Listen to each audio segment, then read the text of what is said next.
Yo, what's up sa magandang araw ulit sa inyo mga kapiskada. Ayun, ito panibagong vlog na naman dahil ngayong araw, kakaiba naman yung ipipictures natin sa inyo mga kapiskada dahil nandito tayo at dumayo tayo sa Caloocan para i-features tong Amazeballs Reptile PH. Ayan sa nakikita nyo sa likod. Yan. So, ang dami mga ball python siyan. So, pag-uusapan natin ngayon mga kapiskada, no, para meron naman kayong iba na mapapanood dito sa ating channel. Ayan, it's all about ball python mga kapiskada. So mamaya ililibot ko kayo dito at paghingi tayo ng ibang impormasyon kung paano alagaan at about dito sa mga tips and advice pagdating sa ball python. So tara, let's go! So yun, isang magandang araw ulit sa inyo mga kapiskada. Ito panibagong, guys, sinabi ko sa'yo, panibagong vlog na naman na makikita nyo sa ating channel dahil yun nga kalimitan sa nakikita nyo, guys. More na aquatics tayo pagdating sa mga fish and accessories, pero this time alam ko meron na rin tayo na features about sa mga reptile, pero ngayon ito specifically, no guys, it's all about ball python. And then kasama ko nga pala yung owner ng Amazeball Reptile PH, Sir Tonton. So magpapasama tayo sa kanya ngayon para yun nga magkaroon tayo ng idea dahil gaya ko konti pa lang din yung kaalaman natin pagdating sa ball python. So sir, isang magandang araw at salamat sir, unang-una dahil pinayagan niyo ako sir. Ayun, papasalamat tayo kay Sir Tonton dahil pinayagan tayo na ma-features yung kanyang facility dito ng mga ball pythons. Dahil kung hindi nyo may tatanong mga kapiskada, no, bigyan ko lang kayo ng info dahil yung shop na to is talagang kumbaga nag-specialize sila, no, sa pag kumbina ng mga kulay ng mga ball pythons. And disclaimer lang sa mga manonood, guys, unahan ko na kayo, etong shop na to is talagang may permit lahat dito, DNR and NCR permit sir, no? So dito sir sa shop nyo, tanong ko lang sir, kailan kayo nag-start dito sa pag ng ball python? Sa ball python is 2016 talaga. 2016. Oo. Pero nung ayun po, padagdag ng padagdag, medyo hindi na kaya sa bahay eh. So tapos yung parang gusto mo magbenta sa sobrang daming gusto ko mag-produce na mga combo. Siyempre marami ka rin magiging produce na gusto mo i-share sa ibang tao. At nag-umpisa ang pag-start dito sir, no? Dito sa inyong facility sir, mga ilang pirasong ball python yung pwede natin makita sa mga bibisita rito? dito siguro mga 80. Oh my God! Wow! 80 pieces. 80 heads ng ball python. Actually, hindi pa ganun kalaki kung sa ibang breeder is mas madami sila. Pero ako may more of ayun, yun ang number ko. Medyo. Gusto ko pa magdagdag na more or less, ma'am. So dito sir, makikita natin sir yung mga breeder nyo and then yung mga, ano po ba tawag sir sa medyo maliliit pa na ball python? Hatchling. Hatchling. Oo, kasi sa mga isda, no, mga fry yung tawag. Dito sir sa facility niyo sir, kumbaga nakita ko ang daming mga nakalagay dito na mga tab, mga ganitong black tab na to. So guys, sa mga hindi pa nakakabisita rito, dito lahat nakalagay. So kung mapapansin niyo guys, no, may mga label sila. Yan. So nabanggit sa atin ni sir na yung mga ganitong red label, ito. So ito daw yung mga female and then yung mga blue is yung mga male. So mamaya guys, papakita ko sa inyo kung ano yung mga iba't ibang klase ng mga ball pythons nila. For sure, grabe. Mapapakingdat sa inyo dito, talagang mapapabisita kayo dahil ang gaganda lahat, sobrang quality. Tsaka ang aamo nila, kumbaga yung iba kasi natatakot sir, di ba? Sa mga ganyan. Marami tayong mga kahabis or iba tanggal takot sa aser eh. Sa mga ganong instances ba sir, ano po ba yung dapat nilang gawin para maiwasan yung parang, ano ba, kung bago siya or paano ba yun sir na hindi sila mabawasan yung fear nila pagdating sa mga ganyan?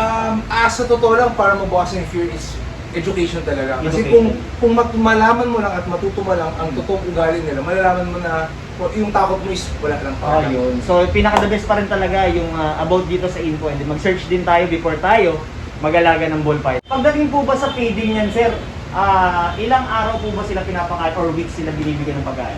Pag baby, ako I offer every 5 days. Every 5 days? Oo, pero pag adult na mga, I offer once a week. Pero you have to take note na nagfa-fasting talaga sila pa, lalo na pag matandaan na.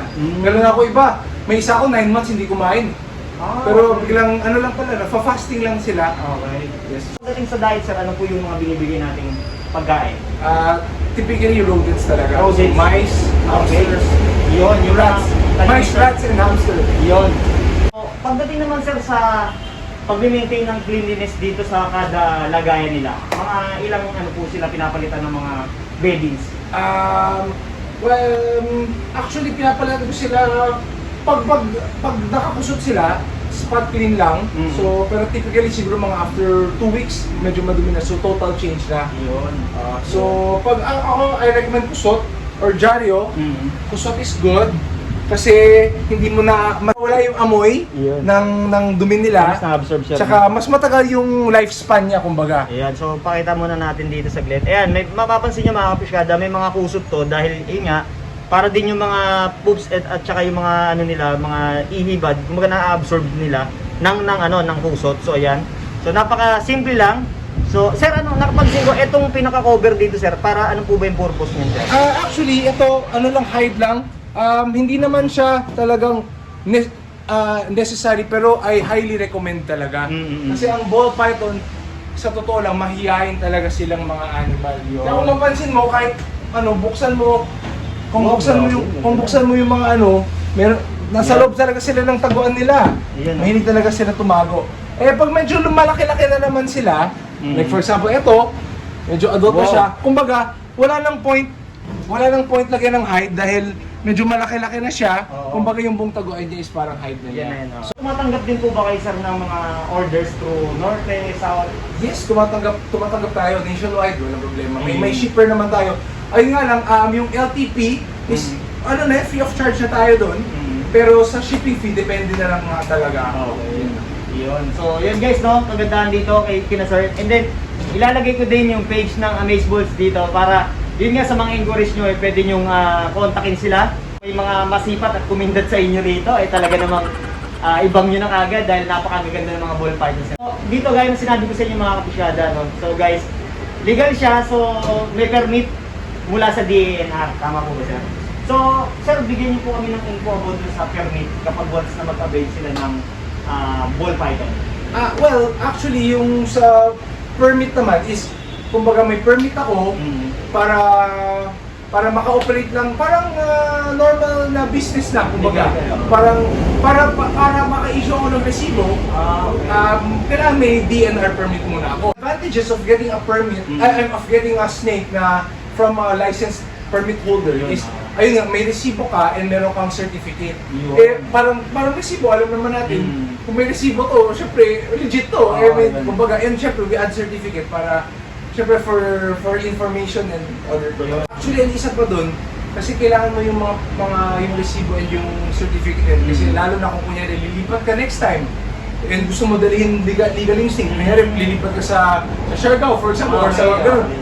Pwede mo gawin yun dahil may papeles yung stake mo, you can register sa DNR, pwede mo dalhin yung stake. Yun. So, yun ang pinaka-advantage mga kapiskada kapag bibili kayo or mag-avail kayo dito sa mga legit no, na mga nagbibenta ng ganitong klaseng ball python. Kasi nga, or kahit ibang pets, no, dahil pwede nyo siyang i-travel, di ba sir? So, walang ano doon, magiging problema dahil may certificate yun. Gusto ko sa ball python is 1, maganda yung size nila, 2, napakabait nila, and number 3, napakadami nilang kulay. Yun. So, yun yung mga characteristics sir, no? Isa dito yung kulay and then yung sizing hindi ganun kasi talagang lumalaki sila. So, kumbaga no? Ito breeder na to. Breeder na pero very handy pa rin siya. Andito. Tsaka napaka-aamo din. So, talaga namang hindi siya ganun alagaan. Kumbaga low maintenance pa nga yan sir, no? Ayan, no? So, handy pero ano pa rin, maangas pa din. Pero syempre normal din naman talaga yung instinct niyan pagdating sa mga snake na kagaya nito. Kumbaga syempre isaalang-alang pa rin natin yung safety before din nito. Kaya nga yun nga, hangga't maaari mag-search muna tayo, kuha tayo ng impormasyon before kayo mag-alaga ng ganito. Ayan. So sir, yung mga iba-ibang lumalabas na kulay na nakita natin dito ngayon, paano ba yung transition nun para makuha natin yung ganung kulay? Okay, so ito ay isang normal. Okay. Ito nalagay sir yung kalimitan. In the wild, ito talaga yung makikita mo. Okay. So, minsan, Ito sir ay normal. Het pied. Ang het, ibig sabihin nun, carrier siya ng pied gene. Okay. Pero hindi mo pa nakikita sa kanya kasi kailangan dalawang copy ng pied gene bago mo nakita. Basically, for example, nakita mo tong leopard or spot nose or enchi. Kunyari, yung leopard, i-breed mo siya sa isang normal, kalahati ng baby niya on average will be mukha ng normal. Okay, so hindi katulad ng pied, since recessive siya, pag i-breed mo ang pied sa normal, lahat ng anak niya will be normal het pied. Kailangan mo palakihin yung normal het pied, then i-breed back mo dun sa pied para magkaroon ka ulit ng pied. So, i-breed natin tong normal sa banana. Kalahati ng baby nila will be looking like banana. Kalahati ng baby nila will look like normal. Yun ang meaning ng co-dominant. Co-dominant. Dominant or co-dominant, ganun ang nangyayari. Yun, so liwanagin lang natin ulit. So ito yung normal na ball python na yan. Ayan. So Yes. pag binread natin dito San? sa banana, so kalahati ng magiging anak nila is ganito yung kulay and then pati ito, sir. Kalahati will be ganito, yes. Ayun. So ayan ako mga kapiskada, no? So nagkaroon tayo ng info, ayan. Yun ang... Pero sir, after nyan, yung breeding nyan na yung anak nito na magiging anak nila is pwede mo pang ibangga uli sa ibang sa ibang ball python. Yes, pwede. So, yun ang, doon na pumasok ang, kunyari, for example, banana. Oh, ito. Kunyari ito, for example, banana to, di ba? Okay. Ito, Mojave pinstripe. Remember, ang het is wala, parang hindi mo nakikita yon. So, Mojave pinstripe lang siya. Ito ang Mojave pinstripe. Ayan. Okay? Gusto mo makakita ng banana Mojave pinstripe? Ayun. So, ganito na yung kakalabasan. Ayan, ito yung Mojave pinstripe. Banana Mojave pinstripe. Yun. So, pwede mo i-combine yung mga genes para to make a good end result. Kumbaga, ayan, yun siya to. So sir, paano po ba yung tamang proseso pag maghahawak niyan? Kung kukunin niyo siya diyan mula dito sa enclosure? Ang maganda siguro mag-start tayo kunyari isang hatchery. Okay. Ako talaga kung kunyari medyo bago ka sa hobby, di ba? yan, Medyo mga newbie, sir. medyo for newbie ka, Newbie. gulatin sila, medyo ayaw mo gulatin. So, ang I would say is kuha ka ng isang teka, hanap tayo ng example na. Kasi ito, dali lang. Pero kung simple lang naman, actually, kunin mo siya. Okay. Tapos mamaya pakita ko kung medyo natatakot dito. Pero kukunin mo, ako yung best way talaga, I always say, get them from the bottom. Kasi kung galing sa bottom, wala siyang problema eh. Pero kung galing sa taas, matakot siya eh. Kasi ayaw nila ng anything galing sa taas. Kasi lahat ng predator nila dun, wala silang predator galing sa baba. So hindi sila natatakot pag galing sa baba. O minsan gusto pa nga nila chin-rub. Ayun. So, guys, no, ayan, isa na rin impormasyon no, kapag maghahawak kayo ng ball python, hanggat maaari dito kayo sa pinakailalim. Huwag dun sa ibabaw kasi medyo na ano sila, kumbaga na Huwag direct. nahahawakan dun sa pinakaulo. Kasi yun nga, medyo na-intrigue sila dahil nga lahat ng manggagaling sa taas or sa ibabaw is feeling nila predator yun. So, for example naman, may ibang tao, kunyari, may ibang, medyo bago ka nga, medyo takot ka, huwag ka lang ng stick or anything. Ayan. So, ang gagawin mo is, itatap mo yung ulo niya. Pag tinago na niya yung ulo niya ng ganyan, Ibig sabihin siya, pwede na yan. pwede mo na siyang kunin. Okay. Yun. Kasi minsan pag nakaganon yung ulo niya sa'yo, ayun, yun yung pwede mo gawin. Pero as you can see, itong mga hatchling ko lahat sanay na sa akin. So, wala. Ito kung makita mo sa Instagram highlights ko, meron akong handling 101. Ito yung sample ko dun. Kasi matuka to ng baby, pero as you can see, hindi na siya matuka. Ayun, baga ano na siya, tame na siya. Yes.